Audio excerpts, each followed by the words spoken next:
오늘 저녁에는 고린도후서 5장 11절부터 21절에 있는 말씀입니다. 금요일 저녁마다 우리가 고린도후서를 읽고 은혜 받는데요. 오늘 저녁에 고린도후서 5장 11절부터 21절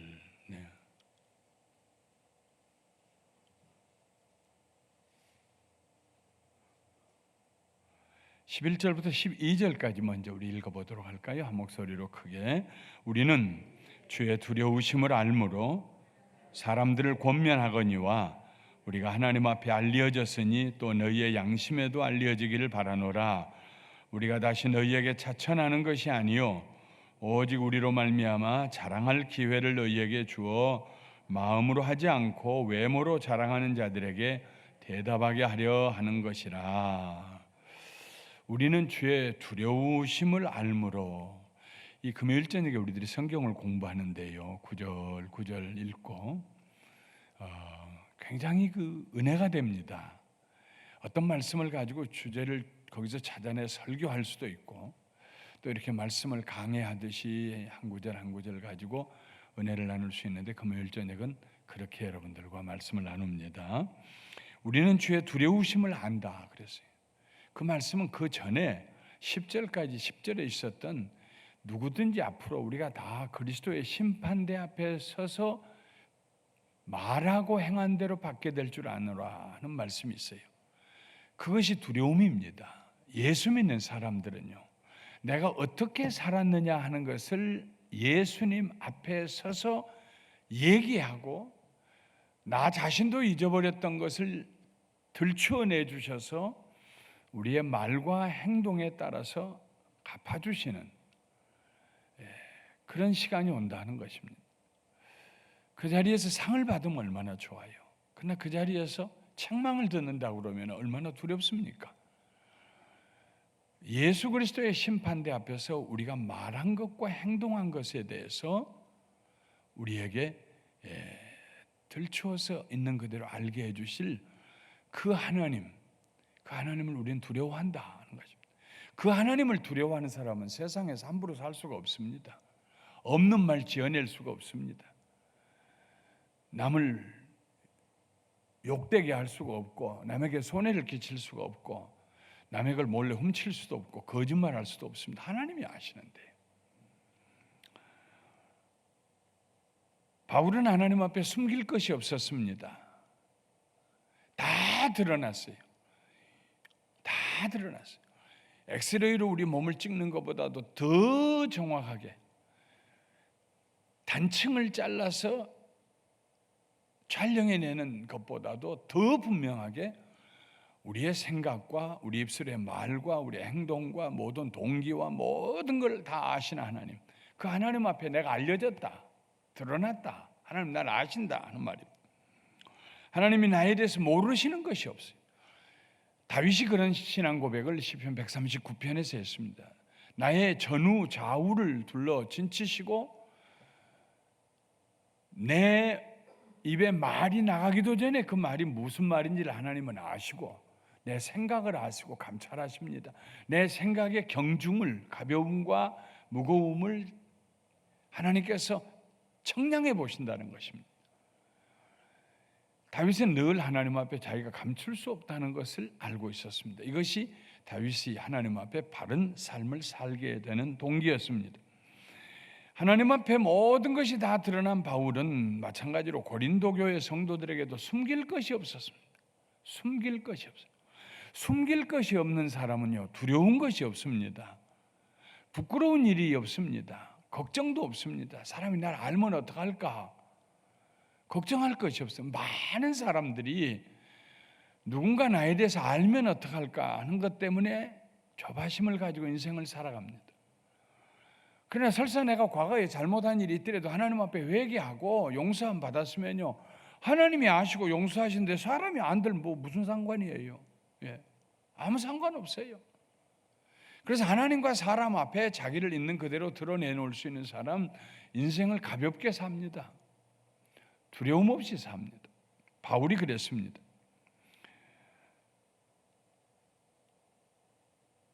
그리스도인들은 하나님과 사람들에게 알려진 열려진 숨길 것이 없는 그런 삶을 사는 사람들이 되어야 합니다.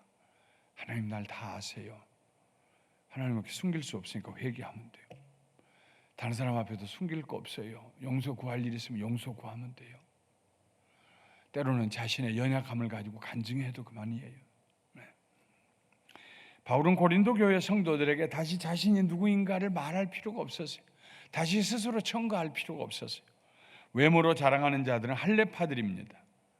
할례를 받아야 구원 얻는다고 하는 사람들이에요. 바울은 고린도 교회 성도들이 바울이 한 일에 대하여 자신감을 가지고 바울은 이런 사람입니다. 이렇게 가르쳤습니다. 우리는 바울이 전한 진리를 우리가 믿습니다. 이런 담대함을 가지고 할례파 사람들에게 당당하게 대답하기를 원했습니다. 우리가 예수 그리스도를 믿음으로 구원을 얻는다고 바울은 가르쳤습니다. 그리고 우리는 그렇게 믿습니다. 거기에 더할 것이 없다는 사실을 믿습니다.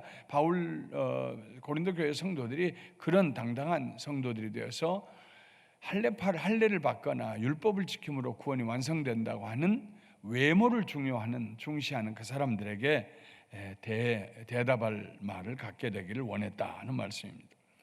13절 말씀 우리 한 절 또 읽겠습니다. 시작. 우리가 만일 미쳤어도 하나님을 위한 것이요 정신이 온전하여도 너희를 위한 것이니. 한 번 더 읽어볼까요? 우리가 만일 미쳤어도 하나님을 위한 것이요 정신이 온전하여도 너희를 위한 것이니. 바울이 하나님과 그의 나라를 위해서 행하였던 모든 일들은 제정신 가진 사람으로서는 할 수 없는 일들이었습니다. 미쳤다는 말 듣는 것이 당연했습니다. 사도행전 14장에 보면은 바울은 루스드라에서 발을 쓰지 못한 사람을 고쳐줍니다. 말씀을 전하는데 발을 쓰지 못하고 일어나 본 적이 없는 사람이 벌써 얼굴이 그 믿음이 표현이 됩니다. 그래서 바울 사도가 큰 소리로 외쳐 내 발로 일어서라 그러고 외쳤어요. 그 순간에 그 사람이 벌떡 일어났습니다.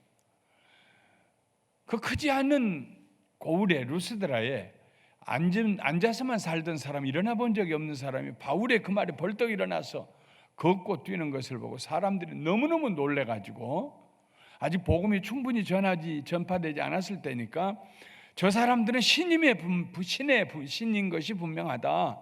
바나바는 가만히 있으니까 얌전하게 저 사람은 제우스 신이고, 그리고 또 바울은 말을 많이 하니까 헤르메스, 말하는 자, 대변자, 헤르메스 신인 것이 분명하다.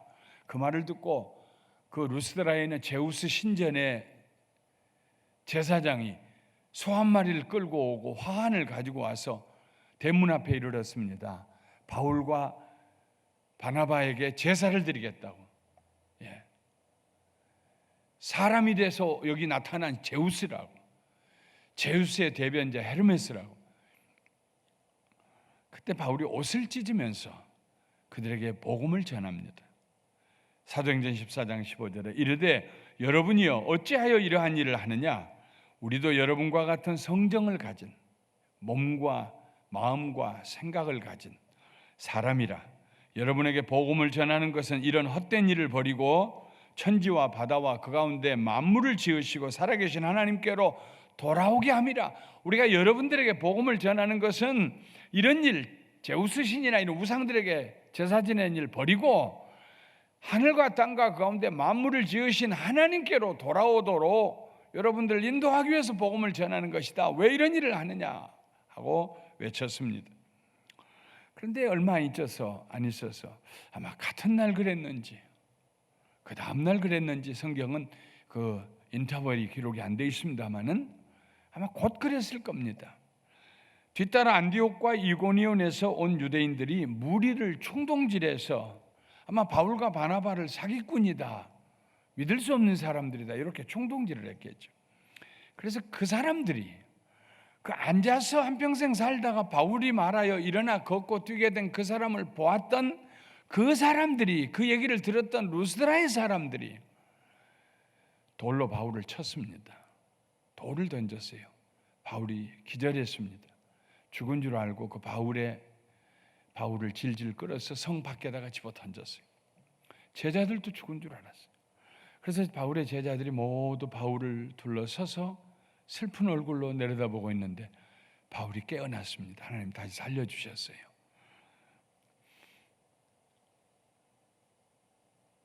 그리고 바울이 했던 일은요, 걸음아 날 살려라고 그 자리에서 도망간 일이 아니었습니다. 그 루스드라 성으로 또 들어갔습니다. 그 밤을 거기 지나면서 자신이 복음을 전해서 예수 믿게 된 사람들을 다시 격려하고 세워주고 하룻밤 지내고 떠났습니다. 이 제정신 가지면 이런 일을 어떻게 해요? 돌에 맞아 죽었는데, 죽을 뻔하다 겨우 살아났는데 그 성을 왜 들어갑니까? 우리들 같으면 들어가겠습니까? 우리들 같으면 들어가려고 할 때 바울을 그냥 놔두겠습니까? 빨리 다른 데로 가라고 하죠. 빌립보에서는 어땠습니까? 억울하게 귀신 들린 여자에게서 귀신 내쫓은 그것밖에 잘못한 일이 없는데 그 일로 인해서 잡혀가지고 웃옷을 벗기고 많이 때렸어요. 사람이 맞는다는 것은 참 수치스러운 일입니다. 부부 사이에서도 하늘이 무너져도 절대로 남편들이 아내 손찌검해서는 안 돼요. 가능하면 아이들도 때려서는 안 돼요. 사람이 맞을 때가 제일 수치스러운 거예요. 가슴에 제일 깊은 상처가 남는 거예요. 어린아이들도 그러는데 하물며 어른입니다. 바울은 존경받는 바리새인이었고요, 선생이었고요. 그런데 많이 맞았어요. 신라와 함께 많이 맞을 뿐만 아니라 손발이 사슬에 매어 있었습니다. 많이 밤대로 잠도 잘 수 없었습니다. 대부분 그렇게 와서 처음에 길을 꺾어 놓느라고 간수장과 간수들이 매를 때리면요 무조건 때리는 거예요. 길을 꺾어야 하니까요. 그러면은 밤새도록 거기 갇힌 사람들이 울거나 아니면은 소리 지르거나 내가 뭘 잘못했냐고 하거나 그럴 터인데 바울과 실라는 그날 저녁에 하나님을 찬송했습니다. 제정신입니까? 사람들이 볼 때 미친 사람 아닙니까? 저 사람들. 그 감옥에 갇혔던 사람들이 다 볼 때 저 사람들 뭐 돈 사람들 아니야 저거? 다 그렇게 생각하지 않았겠어요? 잔뜩 얻어맞고 그리고 와서 손과 발에 쇠사슬이 있어가지고 제대로 누워 잘 수도 없는 그런 상황에서 하나님을 찬송하고 찬송만 했겠어요? 기도도 했겠죠. 기도하는데 저주하는 기도 했겠습니까? 때리는 사람들 예수 믿게 해달라고 축복하는 기도 했지 않았겠어요? 그날 저기 지진이 났습니다. 지진이 나서 감옥 문이 다 열렸어요. 간수장이 와서 보니까는 문이 다 열렸어요. 다 도망간 줄 알고 칼을 빼서 자결을 하려고 했어요. 왜냐하면 죄수 한 사람을 놓치면은 그 죄수 한 목숨당 자기 목숨을 내놔야 되니까. 나는 죽은 목숨이다 해가지고 칼을 빼서 자결하려고 할 때 바울이 말합니다. 당신 몸을 해하지 말라. 우리가 다 여기 있다. 등불을 가져라고 그래서 보니까는 사람들이 다 앉아 있어요. 문은 다 열렸는데 도망갈 생각을 아무도 안 하고. 그 사람들도 제정신이 아니요. 예수 그리스도에 미친 바울이 어떻게 사는가를 보면서 거기 있던 사람들도 도망갈 생각하지 아니하고 다 우리가 잘못해서 여기 있지 문 열렸다고 어디를 도망갈까 이런 생각하고 앉아 있는 겁니다. 기적 중에 그런 기적이 없습니다. 그때 간수가 와서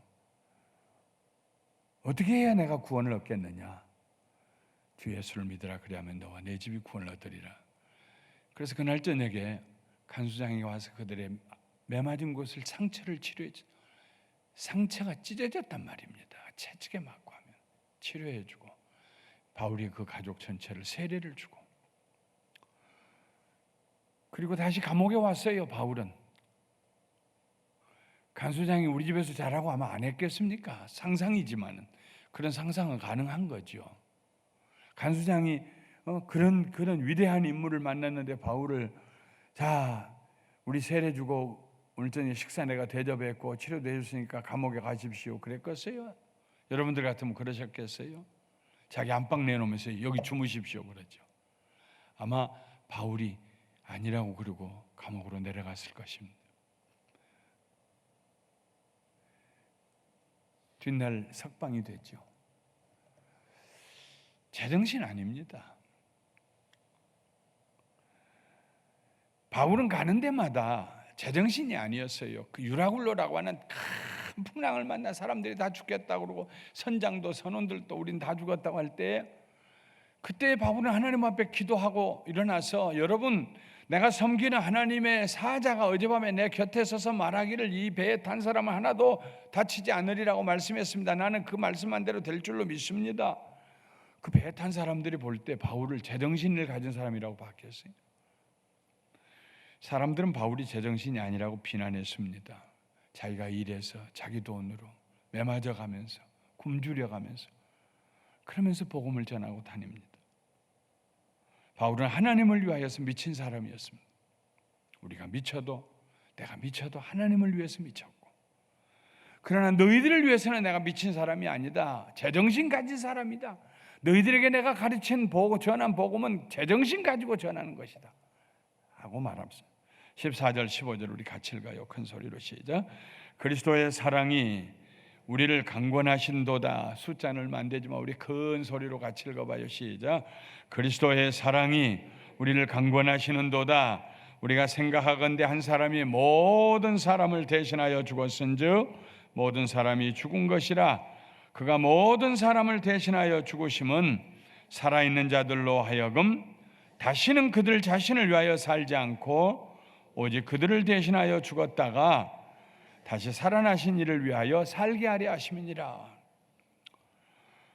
왜 바울이 그렇게 미쳤다는 소리를 들으면서 하나님을 위해서 살았을까요? 그가 사랑했던, 그가 섬기는, 그가 전하는 예수 그리스도께서 그렇게 사셨기 때문입니다. 마가복음 3장 20절과 21절에 보면 예수님께서 집에 들어가시니 무리가 다시 모임으로 식사할 겨를도 없는지라. 얼마나 예수님께서 병든 자를 고치시고 천국 복음을 전하시고 가르치시고 식사할 겨를이 없었습니다. 예수의 친족들이 듣고 그를 붙들러 나오니 이는 그가 미쳤다 하밀러라. 예수님도 미쳤다는 얘기 들으셨어요. 하나님의 나라를 위해서, 하나님을 위하여, 하나님의 나라를 위해서 열심을 품는 사람, 세상 사람들의 눈에는 미친 것처럼 보이죠. 주일날 놀러 가지 교회는 왜 가느냐고, 돈 벌었으면 그걸로 크루즈 여행 가지 왜 갔다 헌금을 하느냐고. 그 사람들 볼 때는 미친 사람들입니다. 그러나 예수 그리스도를 사랑하는 사람, 그리스도로 인하여서 구원 얻은 사람은 세상 사람들이 이해할 수 없는 삶을 삽니다. 그러나 우리의 삶이 올바른 삶이요, 세상 사람들의 삶이 잘못된 삶입니다. 예수님은 하나님의 아들로서 사람이 되어 세상에 오셨습니다. 여러분, 하나님께서 사람이 되셨습니다. 제정신으로 하신 일입니까?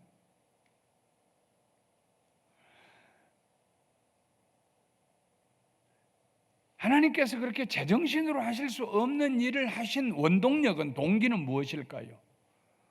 사랑이라고 바울은 얘기합니다. 하나님께서 세상을 사랑하셔서 그의 하나뿐인 아들을 십자가 위에 내놓으셨습니다. 세상에 누가 다른 사람 죄 위해서 대신 죽으라고, 다른 사람 죽어야 될 사형 선고받은 그 사람 위에 내 자식, 내 아들 내놓는 부모가 누가 있습니까? 제정신으로 안 되는 일입니다. 세상 사람들 볼 때는 미친 것입니다. 사랑으로 하나님 마음이 도신 거예요. 내 속에서 내 마음이 돌아 하는 말씀입니다. 예수님께서 우리를 사랑하셔서 모든 사람을 대신하여 죽으셨습니다. 그 사랑이 바울을 감동시켰습니다. 그래서 바울도 다시는 자기를 위해 살지 않고 자기를 위해 대신하여 죽으셨다가 다시 살아나신 예수 그리스도를 위하여 살기로 작정했습니다. 예수 믿는 사람들의 특색은 나를 위해서 살지 않고 하나님을 위해서 사는 것이에요. 나를 위해서 살지 않고 형제와 자매를 위해서 사는 것입니다. 그것이 그리스도인의 특색입니다. 바울은 예수님의 그 사랑에 떠밀려서 복음을 전했습니다. 그 모습이 평범한 사람의 눈에는 미친 사람처럼 보였습니다. 인생을 그리스도의 사랑에 떠밀려서 사는 사람은 복 있는 사람입니다.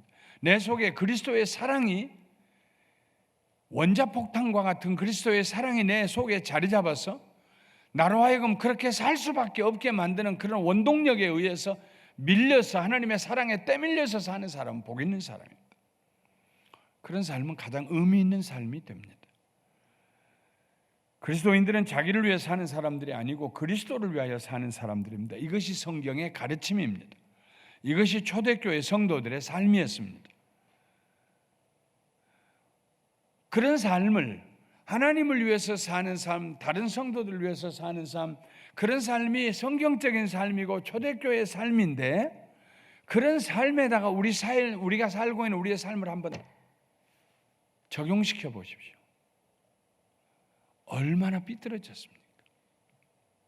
얼마나 어긋났습니까? 우리가 사는 삶. 우리는 끊임없이 내 자신, 나의 유익을 위해서 삽니다. 하나님도 나를 위해서 존재하시는 분인 것처럼 생각하고 삽니다. 세상 사람들처럼 다른 사람을 이용하려고까지는 안 하지만 그래도 사람이 좀 보탬이 돼야 할 거 아니냐고 나한테 이런 생각을 가지고 다른 사람을 대합니다. 아니지요. 성경이 말하는 그리스도의 삶은 내가 다른 사람에게 보탬이 되는 삶입니다. 그러니까 성경에 말씀하신 삶에 비추어서 다림줄처럼 이렇게 줄을 가지고 내려보면은 우리의 삶이 얼마나 왜곡되고 비뚤어졌는지 몰라. 신앙이 얼마나 잘못 비뚤어졌는지 몰라. 하나님의 말씀을 진지하게 읽고 묵상하고 기도하는 사람은 매일 자기가 어떻게 비뚤어졌는가를, 굽어졌는가를 발견하고 회개하고 다시 돌아갑니다. 그런데 하나님의 말씀을 읽지도 않고 묵상하지도 아니하고 기도하지도 아니하는 사람은요, 자기가 가는 길에 옳아요. 삐뚤어졌어도 옳아요. 하나님도 틀리셨어요. 내 생각이 옳아요. 이건 그리스도인이 아닙니다. 이건 기독교의 신앙이 아닙니다. 다시 한번 이런 말씀을 가지고 우리 14절, 15절을 한번 다시 읽어보도록 하겠습니다. 그리스도의 사랑이 우리를 강권하시는도다. 우리가 생각하건대 한 사람이 모든 사람을 대신하여 죽었은즉 모든 사람이 죽은 것이라. 그가 모든 사람을 대신하여 죽으심은 살아있는 자들로 하여금 다시는 그들 자신을 위하여 살지 않고 오직 그들을 대신하여 죽었다가 다시 살아나신 이를 위하여 살게 하려 하심이라. 16절 한번 그 뒤에 계속 읽어요. 그러므로 우리가 이제부터는 어떤 사람도 육신을 따라 알지 아니하노라. 비록 우리가 그리스도도 육신을 따라 알았으나 이제부터는 그같이 알지 아니하노라. 바울은 예수님의 사랑을 깨달은 후부터는 사람을 외모로 보지 않았습니다. 사람을 어떻게 보느냐? 그 사람의 이력서를 가지고 보고, 경력을 가지고 보고, 그 사람의 말을 들어보고, 그 사람의 주변 사람들의 레퍼럴, 추천서를 받아서 알고, 그 사람이 살아왔던 것을 보고, 외모로 보는 것이 아니라 바울은 사람을 내면을 보기 시작했습니다. 거듭난 사람들은 예수님을 육신을 따라 보지 않습니다. 예수 그리스도를 육신의 관점으로 보지 않습니다. Regarded Christ from a worldly point of view. 세상적인 관점에서 세상적인 눈을 가지고 예수님 보지 않는다는 말입니다. 세상적인 관점을 가지고 예수님을 보면은요, 예수님은 기껏해야 위대한 선생님에 불과합니다. 선한 일을 행하였던 선한 선생님에 불과합니다. 자기의 뜻을 펼치지 못하고 억울하게 십자가에서 처형당하신 분에 불과합니다.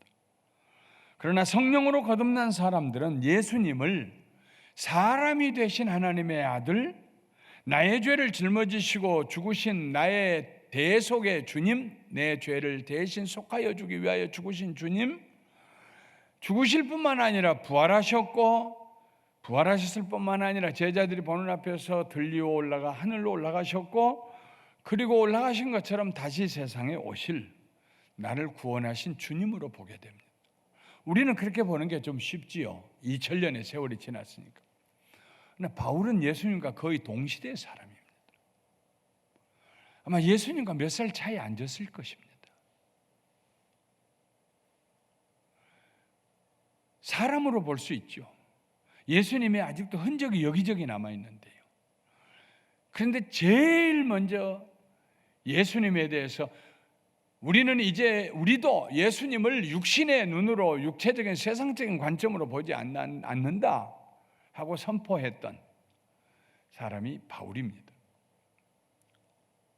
하나님의 아들 예수 그리스도, 사람이 되어 오셔서 우리 죄를 위하여 자기 몸을 버리신 하나님의 아들 예수 그리스도. 그것이 갈라디아 2장 20절에 바울이 얘기한 내용입니다. 17절에 우리 같이 읽어볼까요? 시작. 그런즉 누구든지 그리스도 안에 있으면 새로운 피조물이라. 이전 것은 지나갔으니 보라 새 것이 되었도다. 예수님을 믿는 사람들은 예수님 안에 있게 됩니다.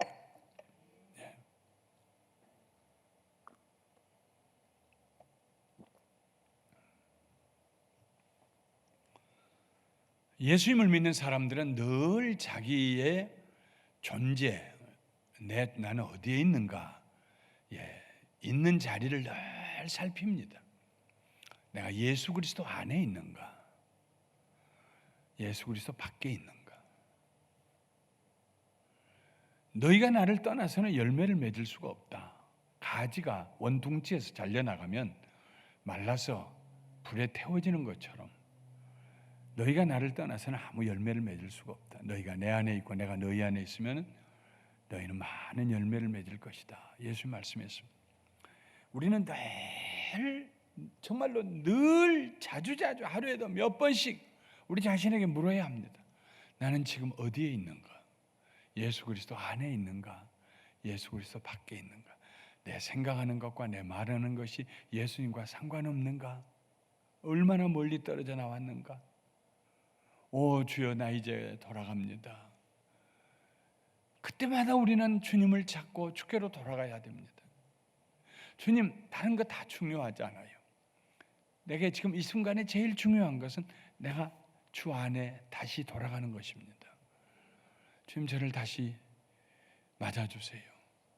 손 들고 돌아갑니다. 회개하고 돌아갑니다. 주님밖에 더 귀한 분이 내게 없습니다.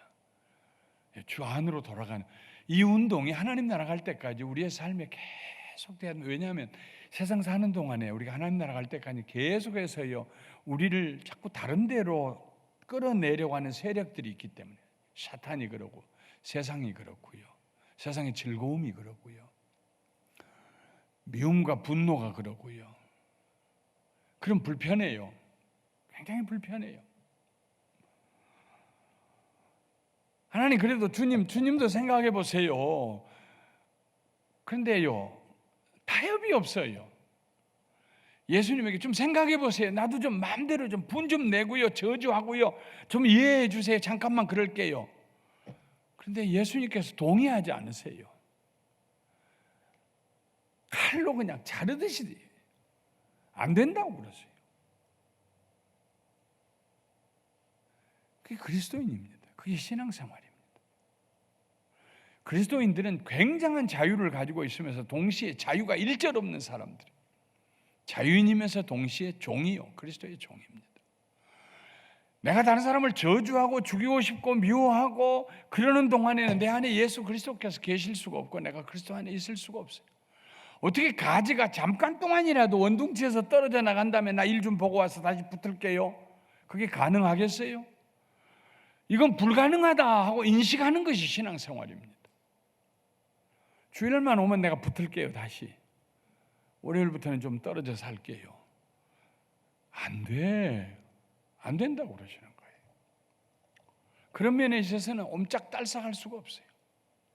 그럼 우리는 굉장히 비참한 존재입니까? 자유도 없고.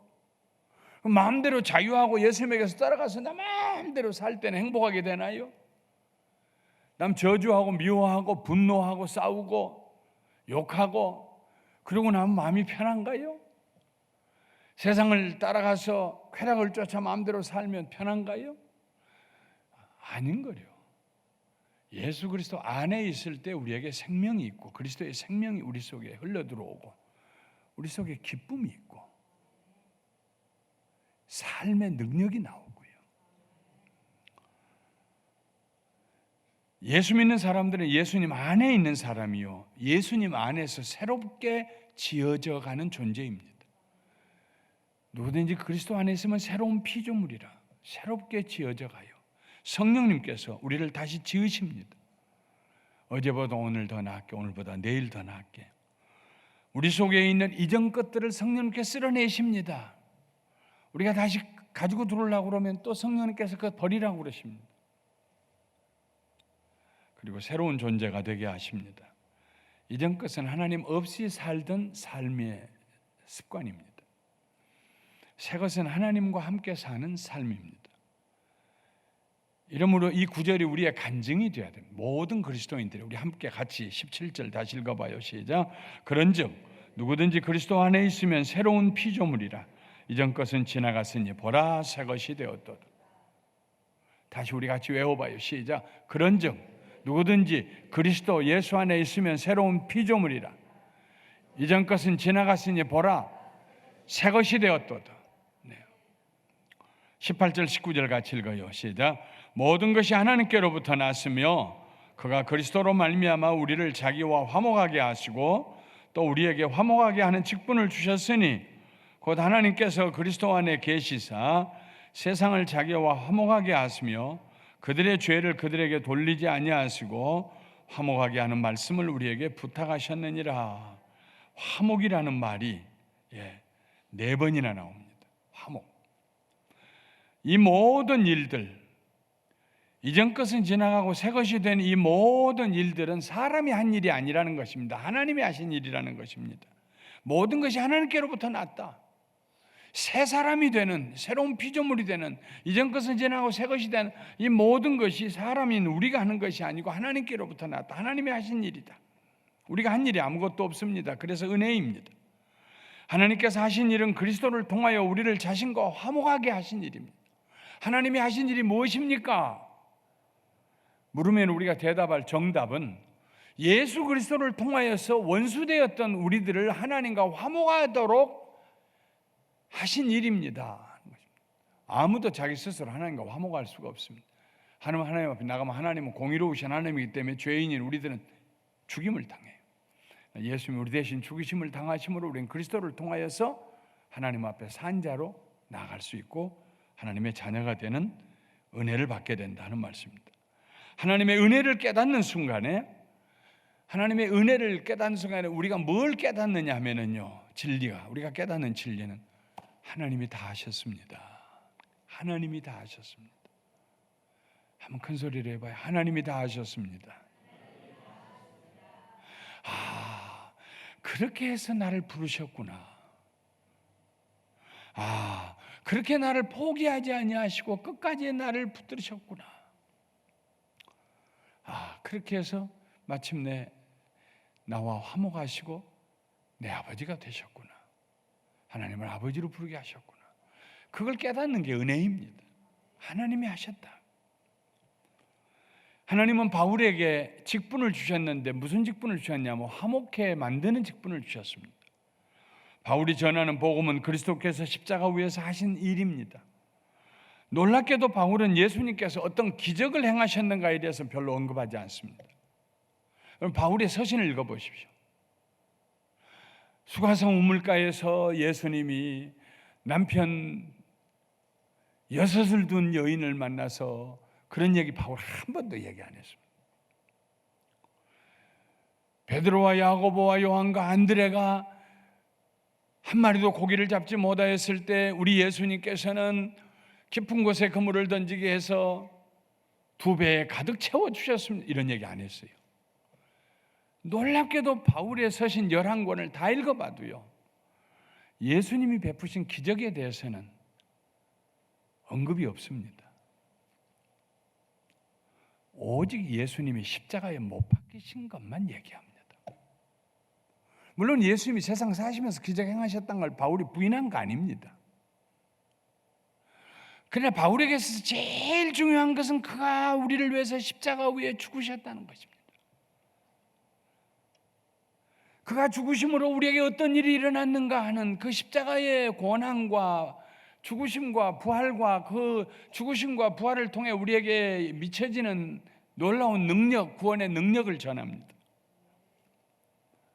고린도전서 1장 23절 24절에 말하기를 우리는 십자가에 못 박힌 그리스도를 전하니 유대인에게는 거리끼는 것이요 이방인에게는 미련한 것이로되 오직 부르심을 받은 자들에게는 유대인이나 헬라인이나 그리스도는 하나님의 능력이 하나님의 지혜다.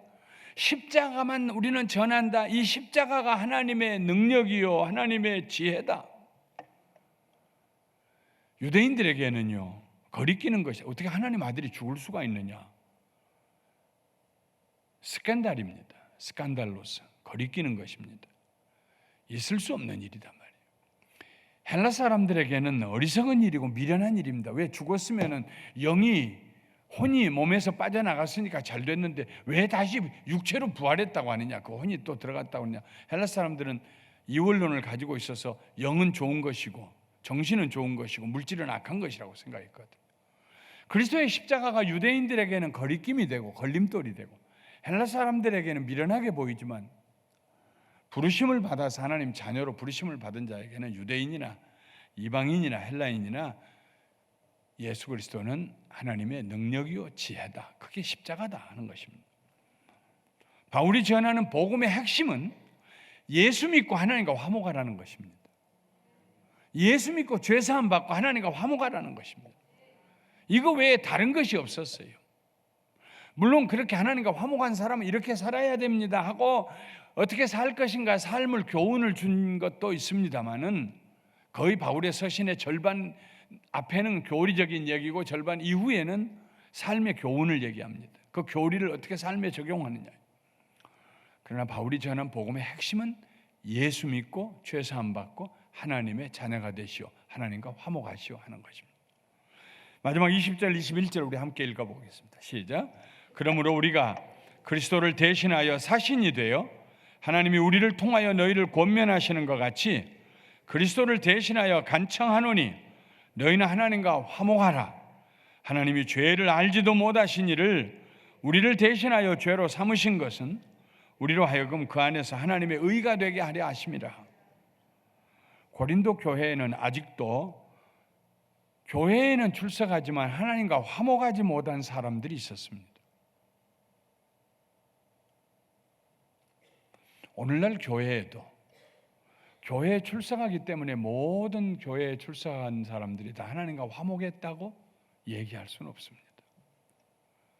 출석해서 복음을 듣고 하면서 점점 어느 순간에 자기가 죄인인 것을 고백하고 예수 그리스도의 십자가의 은혜로 자기가 죄사함 받은 것을 믿고 그리고 그 표로 세례를 받고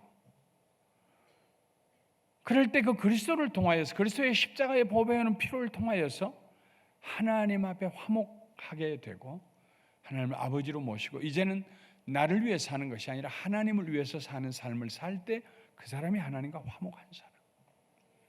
고린도 교회에 아직 하나님과 화목하지 못한 사람이 있었던 것처럼 오늘날 교회에도 하나님과 완전히 화목하지 못한 분들이 계세요.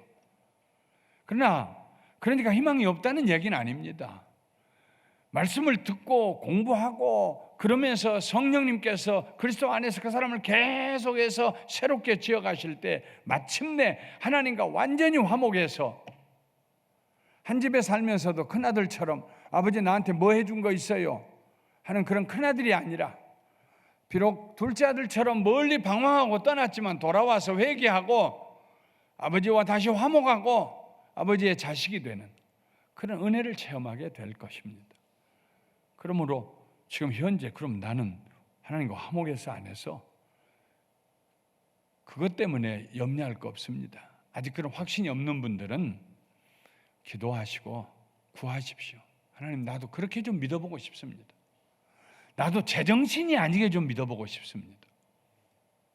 여러분 기왕에 예수 믿으려면요 세상 사람들을 볼 때 미쳤다는 말 들을 정도로 그렇게 믿는 것이 축복입니다. 물론 이것은 광신도처럼 어디에 이단의 사이비에 빠져가지고 그런 얘기를 하는 건 아닙니다. 세상 사람들이 보는 것과 다른 가치관을 가지고 가치의 척도를 가지고 인생을 사는 사람, 그 사람을 왜 용서해줘? 하는데 그 사람이 잘못했다고 하기도 전부터 찾아가서 용서해 주는 사람, 제정신 아닌 사람이죠. 세상 사람들 볼 때. 오른손이 하는 거 왼손이 모르게 선한 일 하는 거 제정신 아니죠. 세상 사람들이 볼 때. 나는 예수님을 위해 살겠다. 나는 하나님을 위해서 살겠다. 바울은 그리스도의 사신이 되어서 고린도 교회 성도들에게 간청합니다. 너희는 하나님과 화목하라.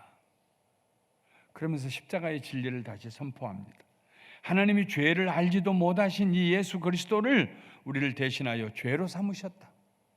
우리 죄를 그에게 다 전가시키셨다. 왜 그랬는가? 우리로 하여금 예수 그리스도 안에서 하나님의 의로움이 되기 위해서. 예수 그리스도 안에서 하나님이 우리를 보실 때 죄인으로 보시지 않냐고 의인으로 보신다. 왜냐하면 예수님이 내 죄를 다 짊어지셨기 때문에. 그렇게 하기 위해서 하나님께서 그의 아들을 세상에 보내시고 우리 대신 죽게 하셨다 하는 말씀입니다. 하나님과 화목하는데 돈이 들어가는 거 아닙니다. 하나님과 화목하는데 무슨 선행을 많이 해야 되는 것도 아닙니다. 믿으면 됩니다. 할렐루야. 믿으면 됩니다. 하나님께서 십자가 위에서 그의 아들을 죽게 하심으로 이루신 그 일을 믿음으로 받아들이면 됩니다. 주님, 내가 주 안에 살기를 원합니다.